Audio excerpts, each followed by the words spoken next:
entrou na briga. Mas do Corinthians tem isso, não adianta querer deixar para depois. Agora não dá mais para errar.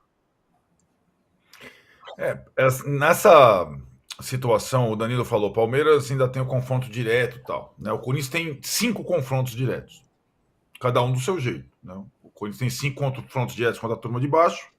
O Palmeiras tem o Palmeiras também, né? E o clássico Palmeiras. Entre eles. Eles se enfrentam. Esse é o molho, é o tempero dessa reta final. O Corinthians tem 5 confrontos diretos, o Palmeiras e 3 jogos em casa. Bahia, Cruzeiro e Vasco. Então, se você olhar assim para essa tabela, 9 jogos restantes, dá. Desde que o Corinthians seja minimamente competente. Mas ele não está sendo, né? Eu acho que o jogar bem... O Juca falou isso há algumas semanas, nessa altura, não quer dizer nada. Né? Não quer dizer basicamente nada para um time que tem 29 pontos em 29 jogos. Né? Contra o São Paulo estava com 2 a menos, contra o Inter tomou gol no final, contra não sei quem, não sei o que lá, contra não sei... O Corinthians é o time que mais empatou no campeonato, e por pontos perdidos ele pode ser até ultrapassado pelo Cuiabá agora. Então, assim, a margem de erro ela já acabou faz tempo. E aí, com adversários disputando várias coisas, né? O Inter está disputando uma vaga na Libertadores, o outro está disputando. Então, assim, o Corinthians vai ter que fazer em 9 jogos o que não fez em 29.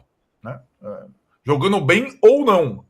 Por vezes o Corinthians ganhou 3 pontos nesse campeonato sem merecer. Também faz parte. Né? Imaginar, e acho que essas... É claro que a gente tem que mergulhar nos jogos. Né? A atuação contra o Inter, sobretudo depois do gol de pênalti 2-1, era para ter vencido, de fato. Teve ter oportunidade para fazer 3-1, 4-1. Né?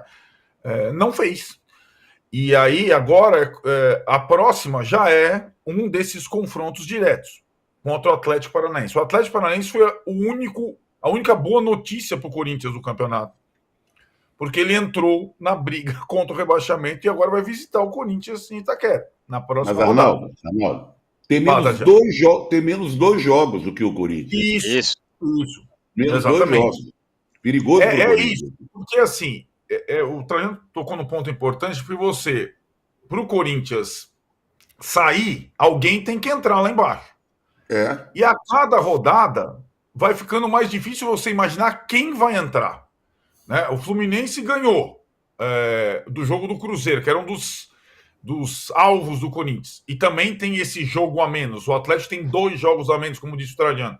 Aí você vê quem que vem para baixo. Né? O Vitória está entre os 4, mas quem além do Vitória vem para baixo para o Corinthians sair? Né?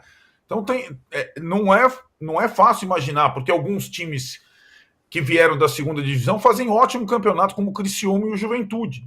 Eles não entraram nesse buraco desde o começo. O Corinthians está nesse buraco desde o começo.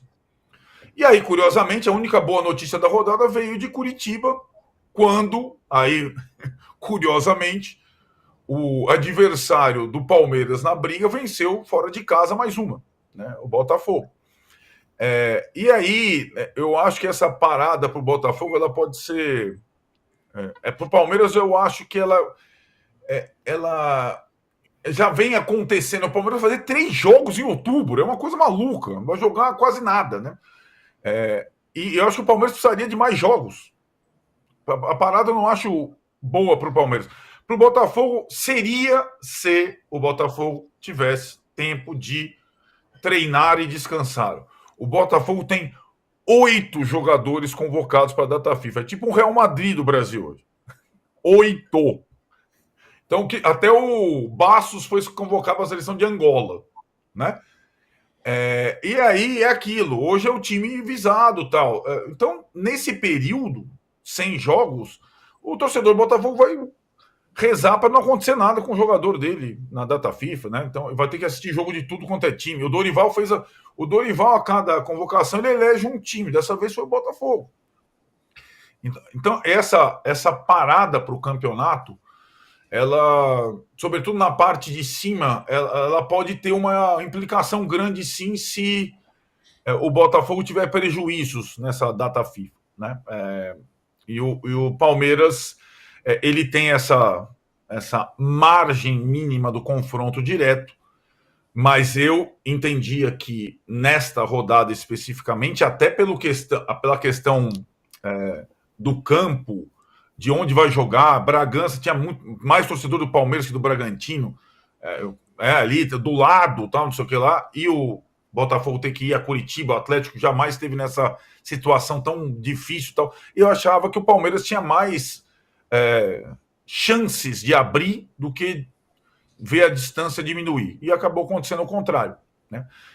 O campeonato pontos corridos, ele é tudo, menos chato, porque todos os jogos têm implicações para os times que disputam os seus objetivos aí, né?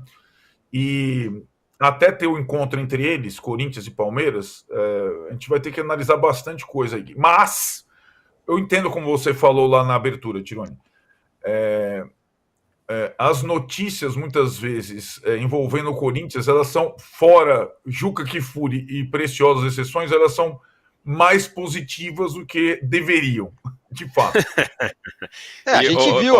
Vou fazer uma crítica à casa. Aqui no UOL teve dupla e o pai empolga, não sei o quê. O time empatou. Tá enterrado na zona de rebaixamento.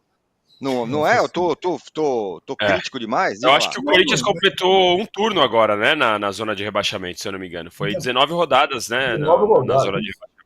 Então realmente. Não, falando do Juca, né? Porque o Juca fala toda semana aqui. Sim.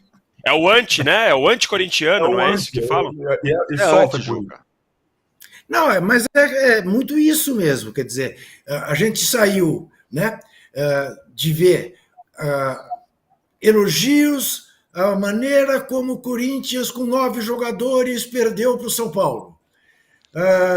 Como o Corinthians reagiu no segundo tempo, mas assim mesmo perdeu para o Flamengo. Podia ter empatado, não empatou. Né? Bom, agora no empate com o Inter, puxa vida, mas tem uma dupla nascendo. Você vê esse holandês faz lançamentos brilhantes. Sim, mas empatou de novo. E o Corinthians está precisando fazer ponto.